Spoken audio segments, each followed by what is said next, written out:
Demon Angel Sakura is a 2D side-scrolling action platformer in which you control a tiny boy who controls magic of both angels and demons. He is given a quest, a mission to secure an artifact. On the way he fights the usual enemies. Slimes, snakes, killer trees. Except there's a twist. Namely, all of them are monster... girls. Which of course means one thing. Porn! And vore. Do not go looking for that game unless you're an 18 plus fella, got it? Censoring all the footage is gonna be fun. Anyway, after this game has been suggested by a random YouTube commenter, I decided to check out Demon Angel Sakura or Das Act 1. I have not played the later chapters, so I can't say if it's improved in the following installments, but with what I saw, I was a little less than impressed. But I can't call the game really bad.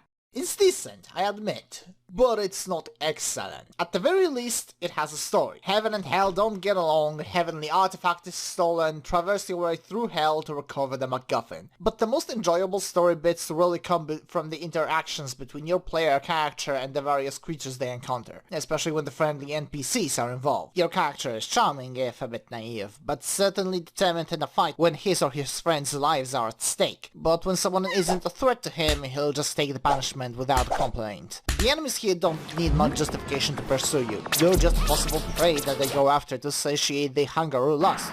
Usually both. Some are graceful in defeat, some are not, but you never get to choose to spare or kill them. Which is fitting, because you're basically a mosquito with lasers. You don't seem to have the power to deliver any kind of a killing blow, and your main weapon is just you lobbing minuscule amounts of allergens at them. Still, fair enough. If I was trying to fight off a wasp for 8 minutes straight and just kept stinging me everywhere, I'd give up too when the swelling really started to kick up. Speaking of weapons, it's gameplay time. It's less than stellar. The physics are very basic and you have rather limited control over your character. You can jump multiple times, but you cannot control your trajectory by performing another jump. Dodging attacks is less about twitching and pixel-perfect precision and more about knowing in advance where the good spots to dodge are, but it can get really intense. As the monster's health depletes, they start fighting harder, adding secondary effects to their attacks and using more intricate patterns. Your weapon has a limited attack range too, but it gets extended when you fully charge it, and it even gains a homing effect, which renders timing your attacks carefully with a barrage of missiles much more effective than just spamming the A button. Oh, I almost forgot. You can actually remap your controls and there's multiple resolutions options, so thank you for that, developers. Though, let's be honest, aside from the nudity involved, the graphics are less than stellar.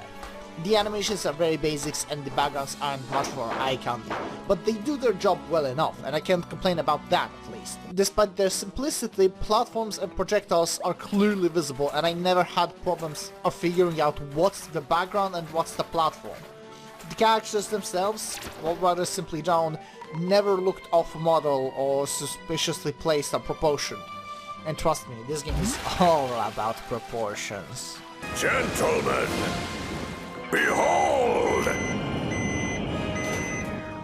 Porn! Ow! The biggest draw of this game are the numerous, voluptuous creatures here that like to get your character a little too... engaged. If you take enough hits, your clothing is torn off. This can occur from any hit, and it leaves you vulnerable to grapples. Once grappled, you need to shake the left and right movement buttons to shake it off, or you'll take additional damage and, if it takes your last hit point, get you eaten alive. In that event, your male sexuality is milked for all it's worth, with your character either being too charmed or beat up to resist it. In the process, he usually releases far more body fluids that should be physically doable in his undersized equipment, but considering he's a demon, it can be hand-waved. And then you plunge into the depths of your captor's body, never to be seen again. Thankfully, these scenes can be skipped at any moment, but will begin to loop an action indefinitely once you reach the end scene. The events in the middle, however, cannot be manually advanced, which slightly bother me, but only a little, because they were paced more or less just right to be not too short, but also not long enough to overstay their welcome, even as I wasn't interested in them and I was waiting for the part I liked to show up. The various monster girls also have sufficiently distinct personalities and character traits that fit with their species. The slime girl is incredibly ditzy. The Trant cannot walk around and instead teleports everywhere, and if she succeeds in beating you, she'll talk about taking roots in the village. Some of them have even multiple scenes depending on how you're caught. So if you're a horny little angel, would this game be worth checking out? It's a mixed bag. Don't get me wrong, the game is cute, competent, and even somewhat charming, but the bosses are way too difficult for me. I couldn't get past the big Lamia and her, projectiles phasing through solid platforms, and just to get to that point I had to exploit the primitive AI and pray to RNGesus to allow me to beat the Dryad. Ouch. If you think you can handle them, I recommend checking the game out yourself. Obviously I can't link to it, but it's not that hard to find with a Google search. And hey, while it's downloading, why not check out the rest of my videos? Maybe you'll find something else to enjoy watching or another game to play. I've even recently released a top 5 vore games kind of thing. And if you're not into NSFW stuff but like my voice, I've done other non-kinky games too, and even on Let's Go. And that's what you get for chilling.